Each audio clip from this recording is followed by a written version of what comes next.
Até onde chegamos na leitura do livro de Gênesis, nós podemos fazer um resumo, um breve resumo de histórias e de lições que aprendemos ao longo desse um ano e pouquinho que nós estamos estudando e apreciando esse livro.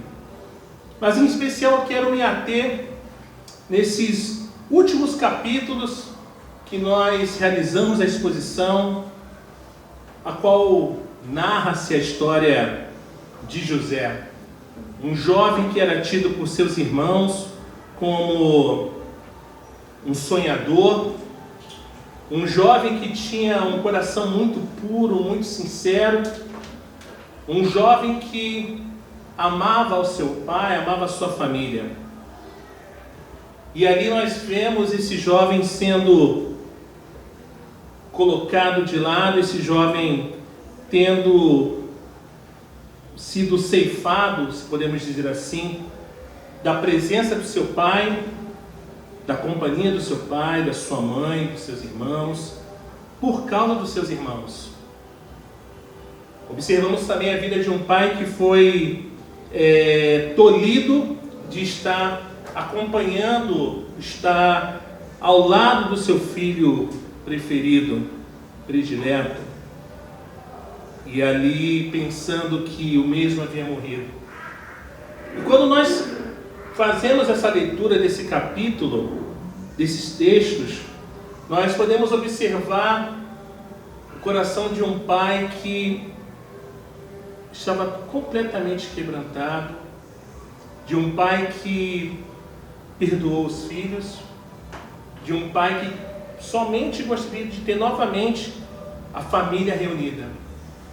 Realmente é muito precioso e abençoador o testemunho desse idoso, com uma fé bastante amadurecida. Ele refletiu sobre as provas e as alegrias pelas quais passou durante a sua vida. E essas reflexões de um homem já próximo à morte eram o fruto da fé. Fruto esse que nós lemos lá em Hebreus capítulo 11.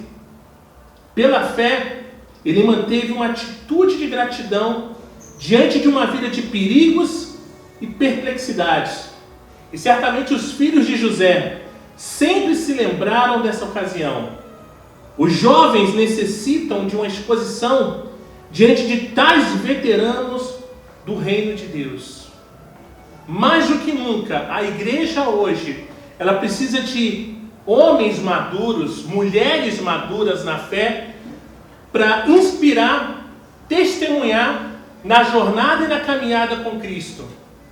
Quando nós, e eu digo isso com toda a gratidão em meu coração, temos a oportunidade de ensinar, compartilhar e aprendermos também como o jovem senhor José.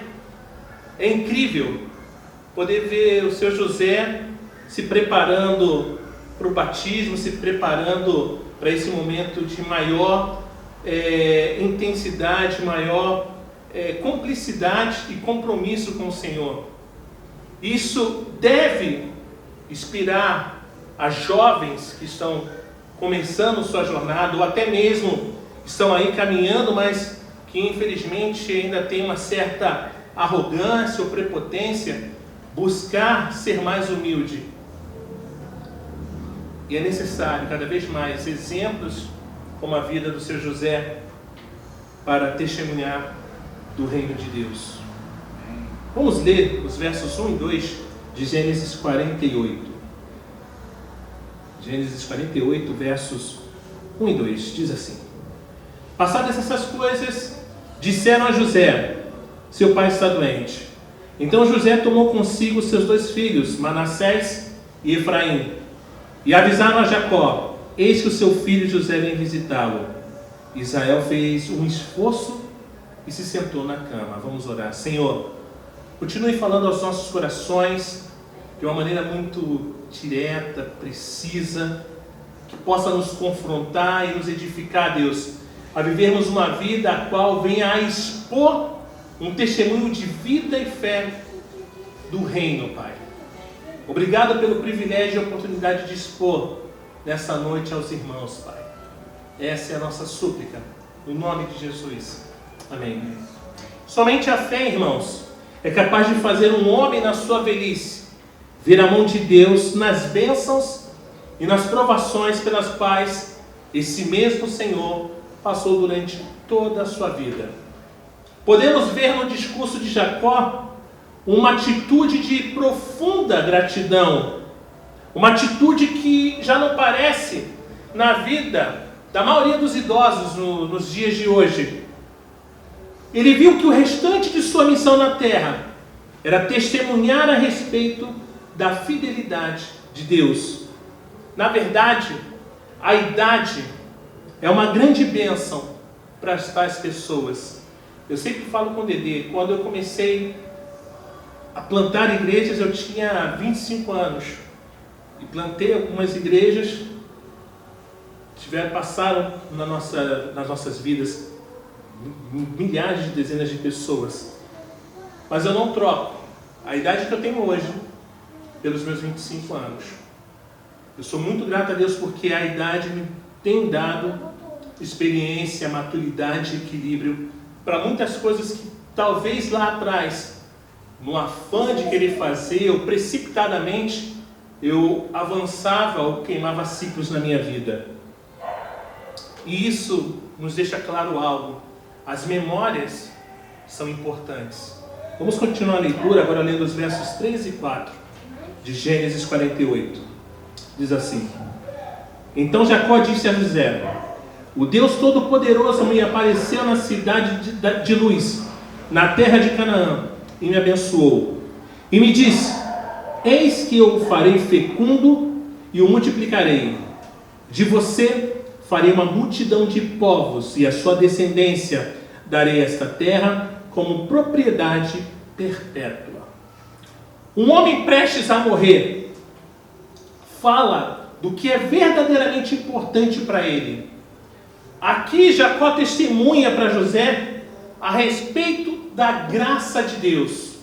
Enquanto fazia uma retrospectiva, as ocasiões que ele destacou foram aquelas a qual o Senhor, Deus, o visitou. Para Jacó, as promessas de Deus dadas naquela ocasião foram como a estrela do norte, a qual serviu para guiá-lo durante a sua vida. Essas mesmas promessas foram feitas a Abraão e a Isaac. Todos esses homens viveram olhando para as promessas, embora elas nunca tivessem se cumprido durante a vida deles. Hebreus capítulo 11, verso 13. Todos esses morreram na fé, não obtiveram as promessas, mas viram-nas de longe e se alegraram com elas, confessando que eram estrangeiros e peregrinos na terra. Imagine, irmãos, o Senhor lhe faz uma promessa, você toma aquilo como um presente, como algo precioso, mas a sua vida passa, os anos vão passando e você simplesmente não vivencia isso.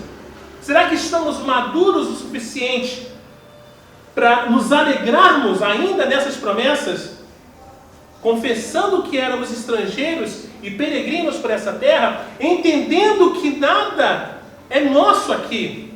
Enquanto hoje muitos declaram: olha, busque as coisas dessa terra, nós dizemos, a palavra nos diz: busque pelas coisas que são eternas.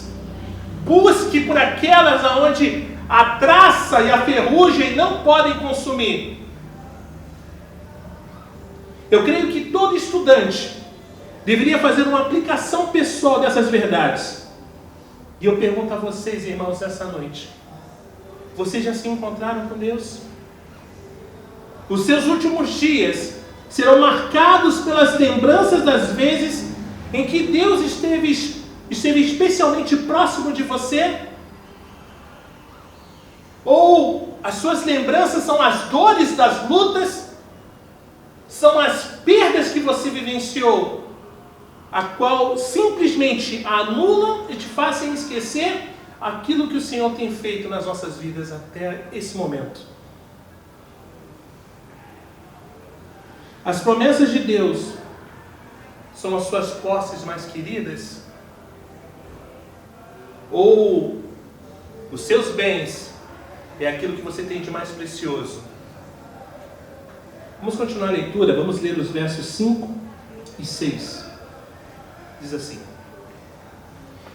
E agora os seus 2 filhos, que nasceram na terra do Egito, antes que eu viesse para junto de você aqui no Egito, são meus.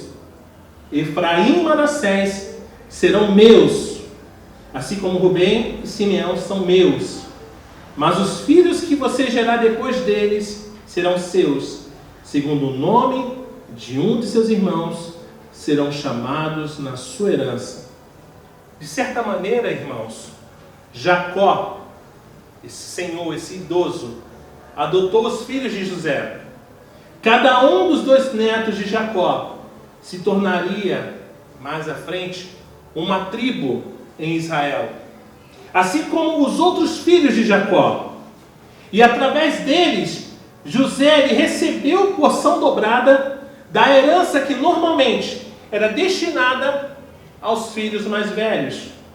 Rubem, como vocês sabem, perdeu esse direito por causa do seu pecado. 1 Crônicas, capítulo 5, verso 1, diz assim: Quanto aos filhos de Rubem, o primogênito de Israel, pois Rubem era o primogênito, mas por ter profanado o leito de seu pai, o seu direito de primogenitura foi dado aos filhos de José, filho de Israel, de modo que na genealogia Rubem não foi contado